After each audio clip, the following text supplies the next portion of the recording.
Sani ndi koro opoya ahinya jatend piny owacho migosi Uhuru Kenyatta mar bende yie mondo mi koro gibed kod achiel manendo e bwo Azimio la Umoja kod jatelo ma ochung'ne duond bura mar ODM migosi Raila Amolo Odinga. Opoya ahinya Uhuru Kenyatta ka wacho ni maendi en bedo gi chir motegno ahinya kama bende koro chung' mare mochungo kod Raila Odinga noendo en gima ok timre ahinya e pinje mang'eny ma pacho kaendi. Bende kane oloso ne owacho ni maendi en okang' maber ahinya, obede koro nyiso ni migosi Uhuru Kenyatta en jatelo maparo piny Kenya kendo keto piny Kenya machiegni kode. Ne oloso kane entiere e gwenge mag Oruba Keyo Primary School mantiere kar od bura mare manendo ma Suna West. E seche go kono wacho ni migosi Uhuru Kenyatta biro telo ne weche go mag Azimio kaka manendo ma bende en patron mare. Sabinde koro migosi Raila Amolo Odinga biro bedo jachung' manendo mar otiko ma jatend piny owacho. Kanyakla koda ka Kalonzo Musyoka be mana kwayo mar mondo mi oriwre mapiyo piyo kod Azimio la Umoja. Kech nowacho ni koro Kalonzo pod yulo dong' chien to maendi gari mosewuok nyalo weye.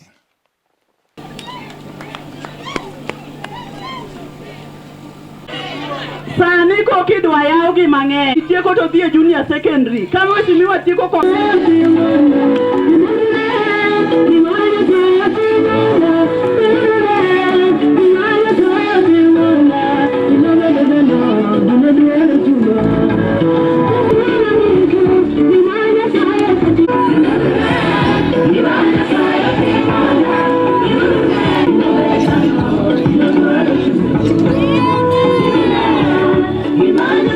We are very happy with the happenings in this country. We are very happy with the support His Excellency Uhuru Kenyatta is giving to Raila Amolo Odinga. We are not going to let him down.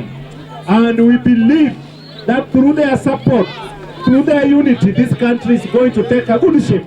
And this country will be a country after election where the economy will be stable. We want to say that all leaders who have seen the light, let them join hand in Azimio la Umoja so that we can live one united country called Kenya. Where you are a Somali, whether you are a Muslim, whether you are a Christian, whether you are brown or black, you remain a citizen of this country, so that our people can get the real gist of the matter, that Raila Amolo Odinga is going to be the 5th president of the Republic of Kenya.